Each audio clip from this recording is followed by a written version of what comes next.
मुक्ता का 3 तल्ले का मकान, नीचे बैठक तो छत पर रसोई। अरे मुक्ता, गर्मा गर्म रोटी तो ला, बहुत स्वाद बनी है सब्जी। लाई माँ, बस 2 मिनट। मुक्ता की दौड़ जो सुबह शुरू होती तो रात में जाकर रुकती। ऊपर नीचे करते करते पूरा शरीर थक जाता, लेकिन माँ, मैं आपके पैर में तेल लगाकर ही सोऊंगी, नहीं तो मुझे नींद नहीं आएगी। अरे जीती रहे बेटा, लेकिन तू थक जाएगी, वैसे भी तुझे 3 तल्ला चढ़ना है अभी। कैसी बात कर रही है माँ जी, मैं तो आज बहुत देर तक सोई थी, नींद कहाँ आएगी। सास को कब नींद लग जाती पता ही नहीं चलता। अगले रोज, अरे मुक्ता, जरा सामने ठेले वाले से आलू तो ले आ, 5 किलो पापड़ बना देती हूँ। होली आ रही है, मेहमान आएंगे तो क्या कहेंगे कि इन लोगों के घर तो कुछ बना ही नहीं। माँ, मैंने सब बना लिया है, आप चिंता मत करिए। होली वाले दिन दही बड़ा और पकौड़ों का इंतजाम भी कर लिया है मैंने। सास को लगता है जैसे उसे न जाने कितनी गुणी और अच्छी बहू मिल गई। एक दिन मुक्ता की बुआ सास उन लोगों के घर आती है। अरे भाभी, आपने तो हीरा बहू पाई है बिल्कुल। हर एक काम को ऐसे कर रही है जैसे कि रोबोट। एक हमारी है, 2 रोटी खिला दे तो गनीमत समझो। अरे हम तो बेटे को देख के सोच रहे थे कि कलवासा है, पता नहीं कौन शादी करेगा, लेकिन देखो जय दूध सी फपकती बहू आई है। हाँ भाभी, आप तो लक्की हो, लक्की। तभी वहाँ मुक्ता आ जाती है। क्या बुआ, काहे की लकी, देखो ना कैसा शरीर फूला जा रहा है। अब तक तो एक बच्चा भी हो जाना चाहिए था। अरे हो जाएगा बहू, क्यों चिंता कर रही है। कर्म कितने अच्छे हैं तेरे, तुझे तो जुड़वा बच्चे होंगे, एक बिटिया और एक बिटवा। होता भी ऐसा ही है। मुक्ता को 2 बच्चे एक साथ होते हैं। मुक्ता, जल्दी से ऑफिस के लिए खाना बना दो, मुझे देर हो रही है। हाँ, लेकिन जरा ये छोटे वाले को तो पकड़ लो, तब तक मैं रोटी सेक देती हूँ। मुक्ता सारे घर का काम बड़े ही मगन होकर करती। क्या पति, क्या सास, क्या बच्चे, रिश्तेदार, सभी की जरूरतों का ख्याल वो बखूबी रखती। लेकिन भाई चांद को भी ग्रहण लग जाता है। वैसे ही मुक्ता को भी एक दिन लग जाती है किसी की नजर। दूर के रिश्ते की चाची कहती है, और बहन जी, आपकी बहू तो फुर्ती से काम करती है, बच्चा होने के बाद भी सारा दिन लगी रहती है। इसके हाथ का खाना भी इतना टेस्टी है, लगता है जैसे होटल का खा रहे। बस फिर क्या था, वो तो चली जाती है, लेकिन लग जाती है नजर मुक्ता को।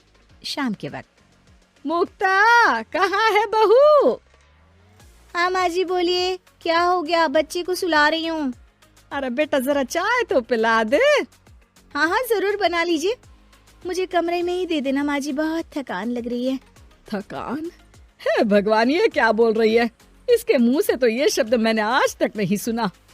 अगली सुबह, अरे मुक्ता, आज खाने का डब्बा इतना हल्का क्यों है? वो इसलिए क्योंकि मैंने सिर्फ रोटी और दाल बनाई है। अरे लेकिन मुक्ता, मैं तो नाश्ता, दिन का खाना, फिर शाम का स्नैक्स, फ्रूट, सलाद, ये सब लेकर जाता हूँ। कहाँ है ये सब?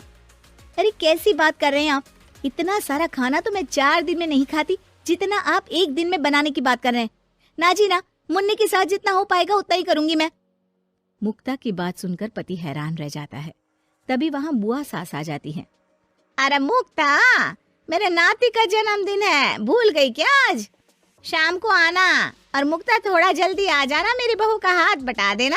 किचन में वो तेरी तरह स्मार्ट तो है नहीं कि फट फटाक से काम कर ले। अरे बुआ, कैसी बात कर दी, फट फटाक से काम कैसे हो जाएगा?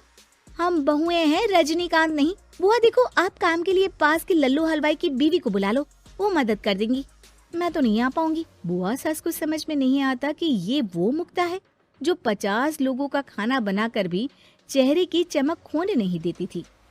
वही मुक्ता भी अपने कमरे में जाकर बिस्तर पर बैठ जाती है कि सास की आवाज आती है।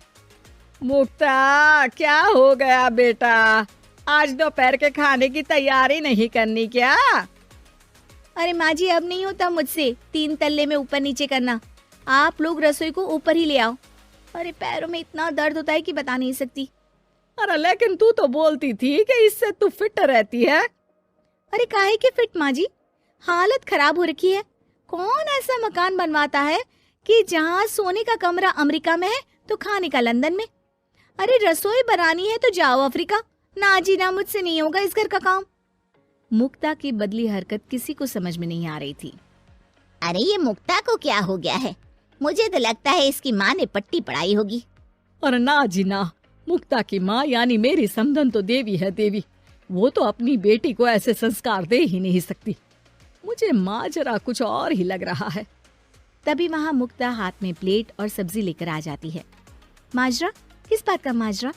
खैर माँ जी, जरा ये सब्जी तो काट दीजिए, और हाँ, इसके बाद मैं आटा यहीं दे जाऊंगी, गूंद देना। हाँ हाँ, तू एक काम कर बेटा, गैस चूल्हा भी यहीं दे दे, बना भी दूंगी। अच्छा ठीक है, शाम को इसका भी इंतजाम कर देती हूँ। ये बोलकर मुक्ता वहाँ से चली जाती है। हे भगवान, ये तो वो मुक्ता है ही नहीं। अरे एक बार तो मुझे याद है, मेरे जूते भी इसने मुझे अपने हाथ से पहनाए थे। तभी सास के दिमाग की बत्ती जल जाती है। हाँ, कल वो कालिया की औरत आई थी ना, खूब तारीफ कर गई। उसके बाद से ही मुक्ता ऐसी हो गई है। फिर तो पक्का मान लो कि तुम्हारी बहू को नजर लगी है। एक काम करो, ये लो राई का दाना, दूर से बहू के ऊपर राम का नाम लेकर फेंक कर आ जाओ। जो नजर लगी होगी यूं भाग जाएगी। फिर क्या, होता भी ऐसा ही है।